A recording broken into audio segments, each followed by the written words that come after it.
Club study classes programme वाले channel में स्वागत है। चलिए आज की वीडियो में हम लोग जानेंगे कि रूट का घटाव कैसे बनाते हैं। जोड़ अगले वीडियो में बना दिए हैं, आप देख लीजिएगा, इंड स्क्रीन में जाकर के आपको दे देंगे हम। ठीक है, चलिए देखना है विलंब करते हुए, बिना विलंब करते हुए देखना है। ठीक है, चलिए रूट का घटाव में वही नियम है जो जोड़ का था, जोड़ वाला नियम ही बिल्कुल लगाना है यहाँ पास। तो जोड़ में क्या बताए थे कि रूट के अंदर वाली संख्या अगर समान रहेगा तब तो आगे वाले जितने भी संख्या होते हैं वो जुटेगा। जैसे एग्जांपल में बताए थे हम कि 1√2 रहे और 2√2 रहे, कुछ भी रहे, इसके अंदर वाला देख लीजिए समान है कि नहीं है। यानी रूट के अंदर वाले, झोपड़ी के अंदर वाले क्या है, समान है कि नहीं है? तो समान है जी, √2 और √2 बिल्कुल समान है ना। तब क्या होगा, जुट जाएगा। तो 1 और 2 कितना हो गया, 3, और √2 का √2 देंगे।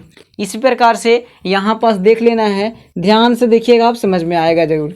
अब देखिए घटाव में भी वही काम करना है। तो घटाव के देखिए क्या करना है, तो 1 है यहाँ और रूट वाला समान है तभी घटाएंगे। ठीक है, बिल्कुल वही वाला, खाली घटा देना आपको। चलिए तो 1 में से 2 जाएगा, 1 में से 2 जाएगा तो -1 आएगा आपका आंसर, यही ना जी। चलिए उसके बाद में क्या लिखा हुआ है, √2 और √2, तो एक सहयोगी √2 है तो √2 लिख दो, हो गया आपके पास आंसर। समझ में आया कुछ? चलिए आ गया तो आगे बढ़ते हैं। यहाँ दिया गया है, यहाँ पास क्या हो जाएगा, तो 1√2 और 1√2 यानी कि 0√2 मिलेगा आपको। नहीं, अगर 0√2 मिलेगा तो 0√2 यानी 0 में √2 गुना करेंगे तो क्या आएगा आंसर इसका, 0 आएगा। ठीक है, क्या आएगा, तो 0 ही आएगा और कुछ नहीं आने वाला है। चलिए आगे, अब 1 में करेंगे घटाओ 1 से, तो 1 में 1 गया तो 0 और गुना √2 का √2, या फिर खाली √2 भी लिख सकते हैं आप। इसका मतलब कुछ नहीं तो क्या होगा, गुना का चिन्ह, तब 0 में करेंगे 2 से गुना तो 0 हो जाएगा। चलिए आगे, यहाँ पास भी वही बात, इसका भी आंसर 0 हो जाएगा क्योंकि 1√2 और 1√2 0। आगे 1√2 माइनस 1√3, यहाँ पास ध्यान से देखिए, गौर से समझिए, आपको समझना है। क्या समझना है कि यहाँ पास √2 है, यहाँ पास √3 है, तो √2 और √3 को कभी भी नहीं घटा सकते हैं, समझ गए।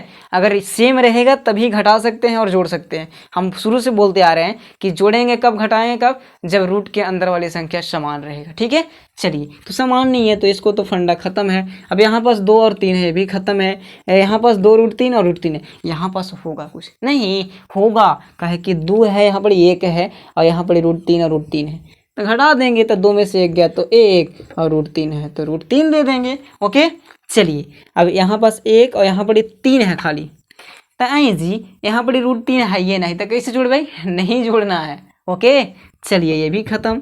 अब यहाँ पास 3 है, यहाँ पास √3 है, ये भी नहीं जुटेगा, नहीं घटेगा। अब 10 है, यहाँ पर 2√10 है, तो √10 रहता तो कोई काम होता, लेकिन √10 है नहीं, रूट में रहता तो काम हो जाता, और नहीं है तो फिर तो वही बात हो जाएगा। चलिए ये भी नहीं होगा। आगे अब 4√4 और 4√2, इसका भी कोई काम नहीं होगा क्योंकि √4 है, यहाँ √2 है, इसलिए कोई काम नहीं होगा। आशा करते हैं आपको घटाव की भी प्रक्रिया समझ में आ गई होगी। अगर आ गया होगा तो चलिए अगले वीडियो में हम लोग मिलते हैं गुना लेकर के। चलिए।